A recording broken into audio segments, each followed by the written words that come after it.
group that's building a stable cryptocurrency. Initially, that's stable against the US dollar, and the goal is to produce something that's stable, completely independent of any fiat money. Thank you very much for the introduction. This is Mike work too. I think we have 3 mics on this stage. 1, 2, 3. Perfect. We're going to share. Thanks, everybody. So first of all, thank you everybody for coming here this morning and sharing your insights from the different perspectives. I think it was really, really insightful. But no crypto conference is complete without some kind of prediction. So what I would love to do is for the next, let's say, about 20 minutes to predict the future. George, you were the last speaker, I think, and you said, well, you're mining for yourself if the price goes down, and I don't want to talk about price itself, but I really would like to think about the world in 2 years, maybe 5 years, and often we underestimate change that happens in the long run. Where will we be in 10? Yeah, I actually can't comment on price because last time I did, I got in deep trouble with our legal counsel as we're preparing company for the IPO, so I have no comment whatsoever. But in terms of the future, what people have underestimated, and the people that don't touch crypto as much as we do, is the massive amount of IQ dedicated to coding, developing, and creating.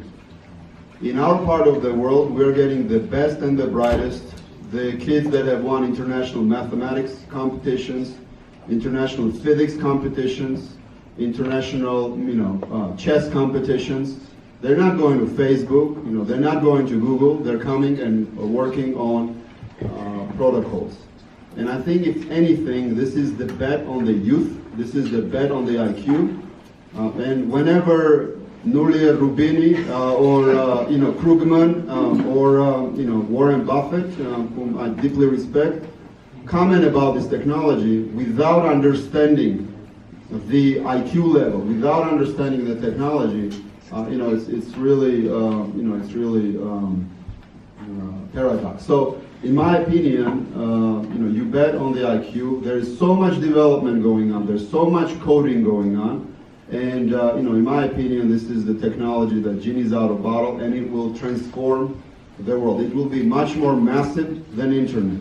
This is not about information. This is about assets. And many of you from Switzerland, banking, the asset management that you have been accustomed to through generations, this will be completely transformed. So pay attention, get engaged, and participate.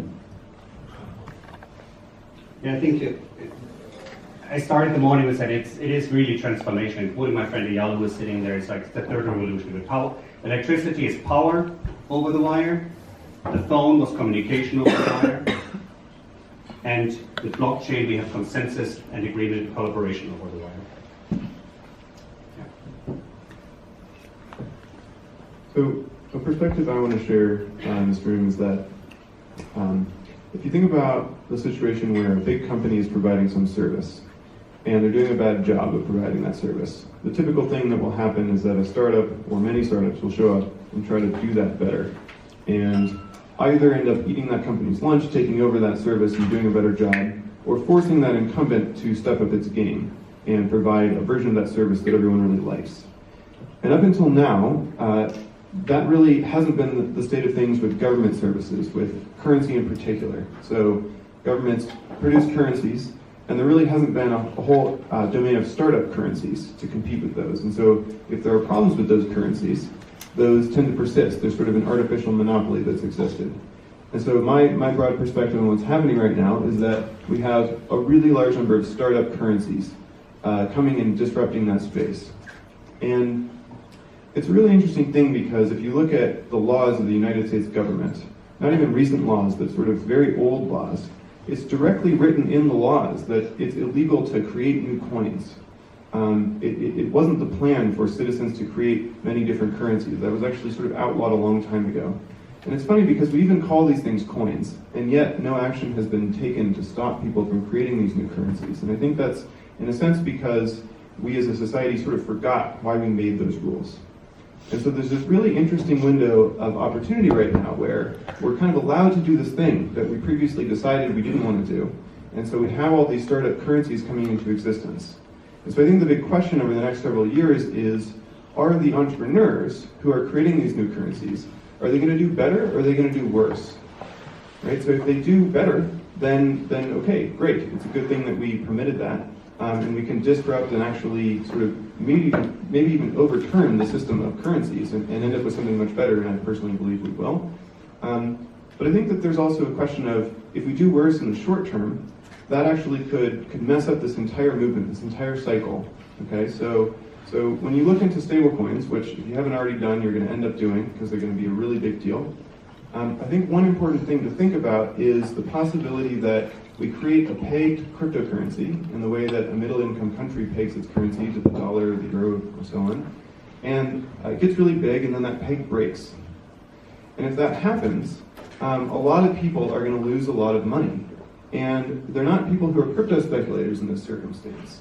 Because the people who are going to be drawn to stablecoins initially are the people who are dealing with sort of the worst currencies in the world, the ones that are inflating at the fastest pace, that are the most capital controlled. And so the currencies that are sort of the most ripe for that startup currency disruption are those broken ones. And the people who hold that money are often in a pretty disadvantaged position in the global economy. Right? So you have all these people putting their life savings into these stablecoins to opt out of that bad system into a new, better system. Now if that new, quote-unquote, better system breaks, and we have a massive sort of crisis for all those people, think about what that's going to do to the whole movement of cryptocurrency. It's the first really real-world widespread adoption of sort of money-like cryptocurrencies ends up leading to all those people losing their money. So kind of the message I wanted to share is just that I think that there's a real risk of that happening. I spent a lot of time looking at the projects in the space, and I'm running one of them myself, and I think that not all of them are economically sound. If you're an investor, you should be trying to convince the best monetary economists that you know to spend time with you, because it's actually totally feasible to tell which of these is going to work and not. And if you are an influencer in the space, now or in the future, I think it's sort of your responsibility to think about, okay, how do we prevent that crisis? How do we sort of guide this disorganized, ungoverned movement to produce things that are better and not worse?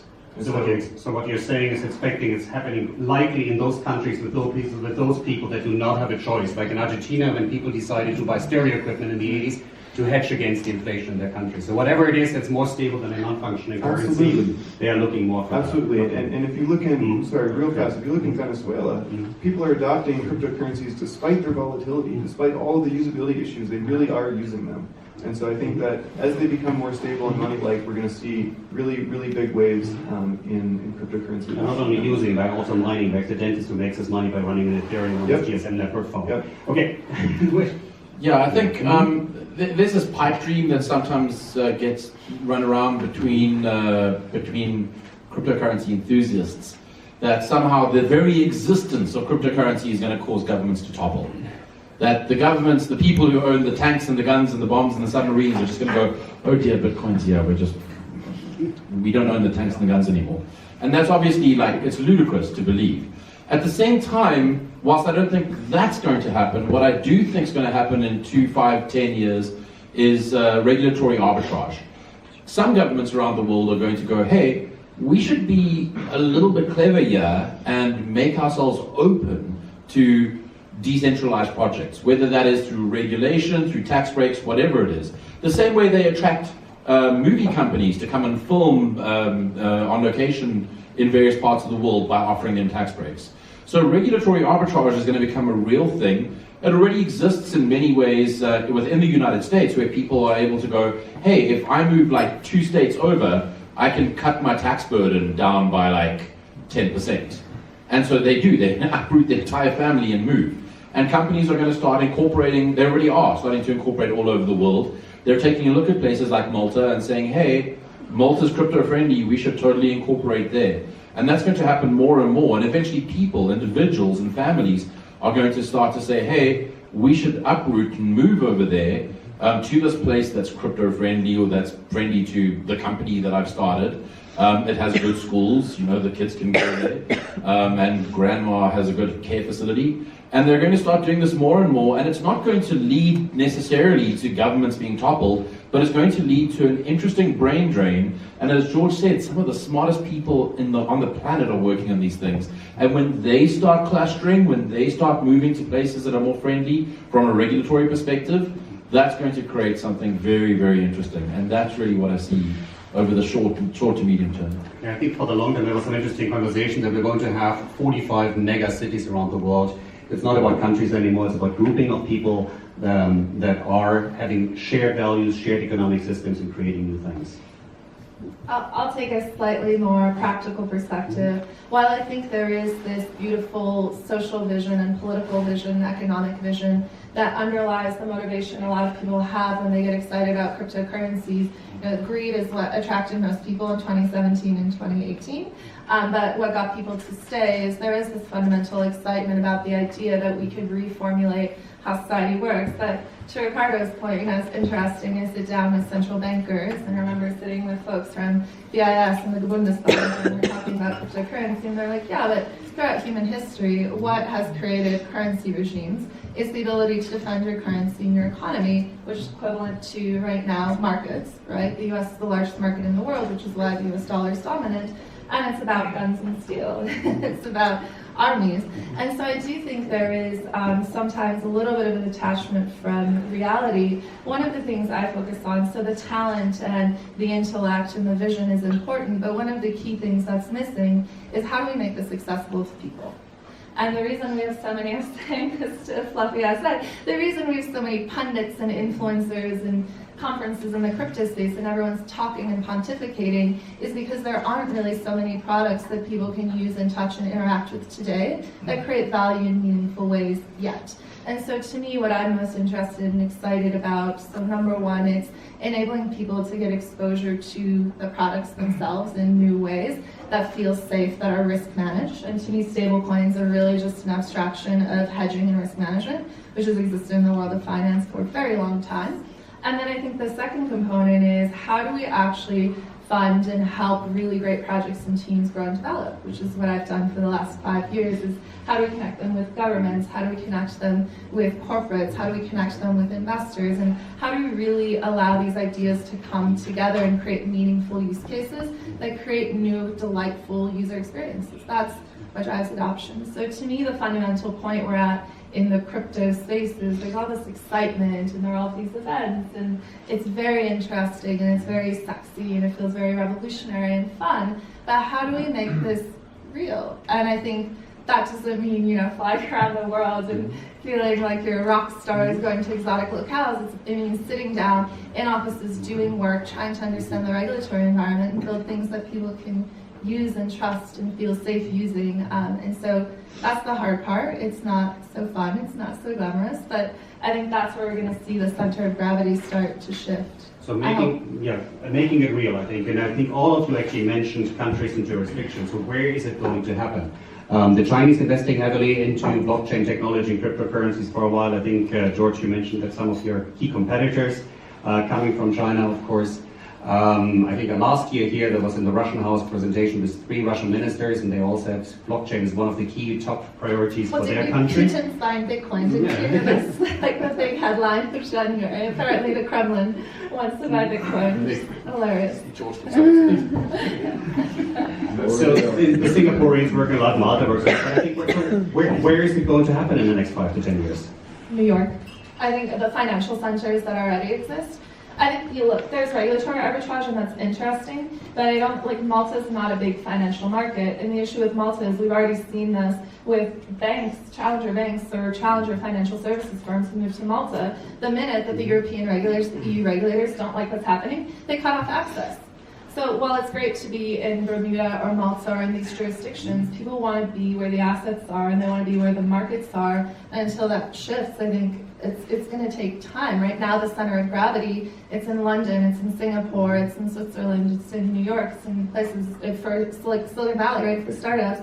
These ecosystems have so much gravity already. I think it's going to be difficult to see that moving. I mean, I can't see that 100%. I live in the US. I see the regulation and the challenges, and I see the brain drain coming out of the US into other areas where the jurisdiction is easier. But maybe I'm wrong. So, can I answer that question real fast? So, my prediction would be that it's going to come from people who were bred in places like New York and Silicon Valley Berlin, etc., who have the entrepreneurial skill sets and the technical skill sets, who have the sort of gumption to move to the parts of the world that need the stuff the most. So a lot of people are like scared to move to Caracas. I think there are some bold people who are doing that, and I think that the combination of actually having the real world understanding, but then also having that sort of entrepreneurial drive, that's where my money is on. There's in Angola, there's a burgeoning app ecosystem, like startup apps. But it's really just guys who were in Silicon Valley, who went to Stanford, who are from Angola, who've gone back there and are translating that in and then dominating that market. And that's the pattern that I think. And they don't have to move to Caracas, they can go to Puerto Rico, for example. All right. You take a bet on a guy from Silicon Valley that went to Stanford versus a Chinese entrepreneur. I'm putting my money on a Chinese entrepreneur, okay? This technology is not an American technology, it's not a Silicon Valley driven technology. It's truly decentralized global technology. And traveling around the world and seeing the resilience of entrepreneurs, you know, my money is on the Chinese, my money is on Europeans, on the Africans. Obviously, you know, there are some pockets in America, but what is very unique about this technology is truly global. And things are happening very fast, and the pockets of sort of a resilience are all around the world. And this is very different from the internet. And Africa is very close to my heart, as I live there. But Africa has an interesting history of being really slow to pick things up, and then when they do, they leapfrog. And I'm not saying that that's necessarily going to happen here, but it absolutely could. I've seen a lot of interesting things happening in South Africa, in Nigeria, in Kenya, in Tanzania. So, you know, there are people, smart people that are working on interesting things in Africa itself. I just got this time, we have about 2 minutes left, which means each of you have about 30 seconds for a final statement. And what we'd like to ask is what the people in the room here, what should they take with from today and for thinking about the blockchain environment over the next 5 years, to keep it in mind as a key thought for them. Yeah, so this technology is all about self-reliance. This is a technology that you have to do your own homework. You have to close off the doors, you have to close off the noise, and you have to deep dive and discover it by yourself. Don't read Financial Times, don't listen, a gossip sort of dinner. Do your own homework, listen to the youth, listen to those that are technically qualified.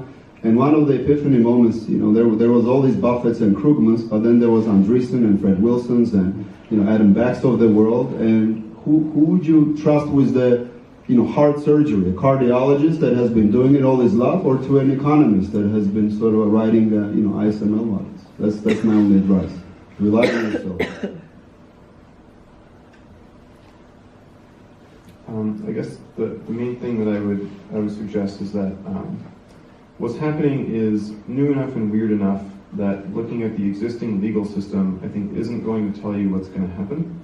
I think it's a much more political question than a legal question. So if you're thinking about how these technologies are going to be adopted or shut down over the course of time, I would just suggest thinking about the global power landscape and the incentives, not looking at what's written in the code right now. Yeah, I think this is an interesting space to be in, because it really is about self-sovereignty and about people reclaiming their rights. And we're seeing that all over the world. We're seeing it on a very small scale right now.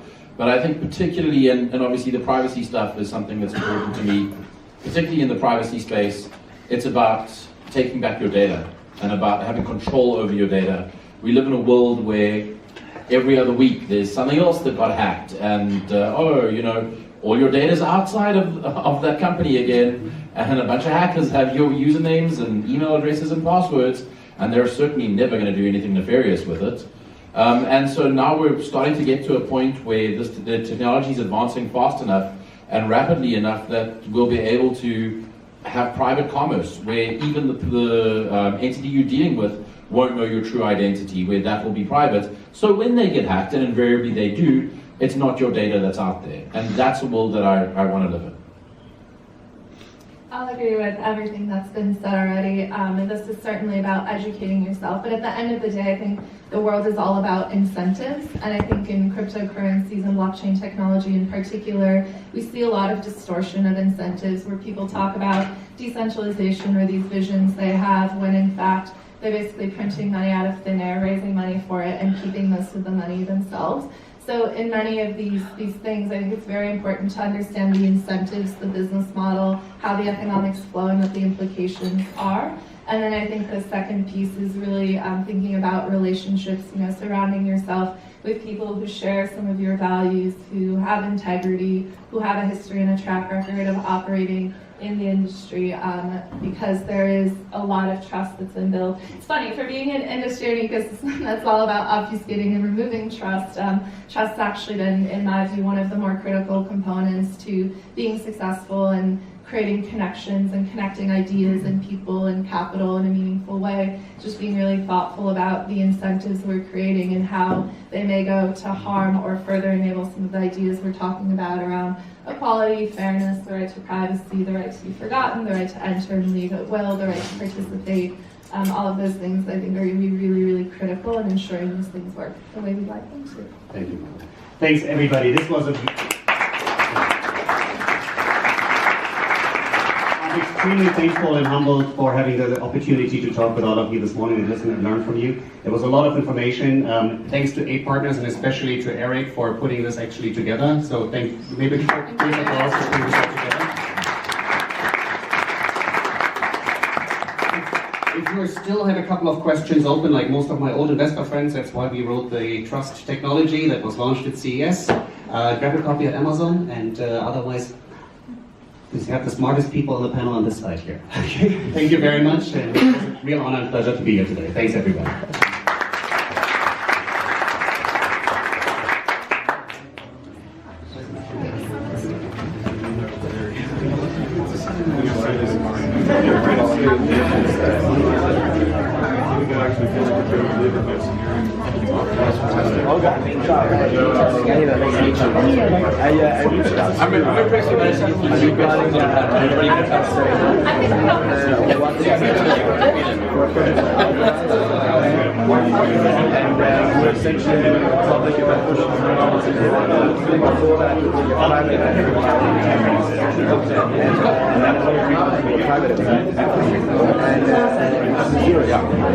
February.